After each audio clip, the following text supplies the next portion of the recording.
Apple is working on a new version of the iPhone SE, which is set to introduce significant changes. The upcoming model will feature a larger display, replace Touch ID with Face ID, and include support for Apple Intelligence. Design: the current third-generation iPhone SE, modeled after the iPhone 8, is Apple's smallest device with a 4.7-inch screen, thick bezels, and a Touch ID home button. However, the fourth-generation iPhone SE is expected to undergo a major redesign, adopting an all-screen display similar to Apple's flagship models. It will eliminate the Touch ID button in favor of Face ID and feature a significantly larger 6.06-inch display. Resembling the iPhone 14, the new iPhone SE will incorporate Face ID for biometric authentication and transition from Lightning to a USB-C port, aligning with Apple's latest devices. While the iPhone 14 includes a dual-lens camera, the iPhone SE 4 will have a single-lens rear camera to maintain affordability, potentially featuring the 48-megapixel main sensor from the iPhone 15. Although its design is expected to mirror the iPhone 14, Apple will reportedly use the same rear chassis manufacturing process as the iPhone 16. Leaked information suggests the device will feature a notched display, a design element seen in Apple's flagship iPhones since the iPhone XR.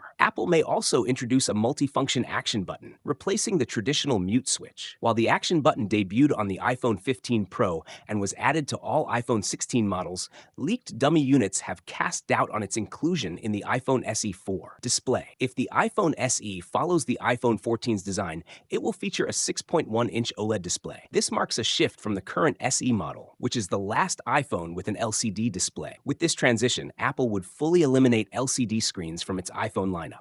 Rear camera: the iPhone SE 4 will likely include a single-lens rear camera, upgraded to a 48-megapixel sensor, an improvement over the current 12-megapixel camera. Performance and hardware: the next-generation iPhone SE is expected to be powered by the A18 chip, the same processor used in the iPhone 16, enabling support for Apple Intelligence features. Leaks indicate it will include the T8140 chip, which aligns with the A18's identifier. It will also come with 8 gigabytes of RAM, the minimum required for Apple Intelligence. Battery: the device will use a 3,279 mAh battery, identical to the one in the iPhone 14, providing similar battery lives. Pricing: despite upgrades like Face ID, Apple intends to keep the iPhone SE 4 affordable. It may launch at the same $429 starting price as the current SE, or see a slight increase of around 10%, but it will remain under $500. Expected release date: the next generation iPhone SE is anticipated to launch in early 2025.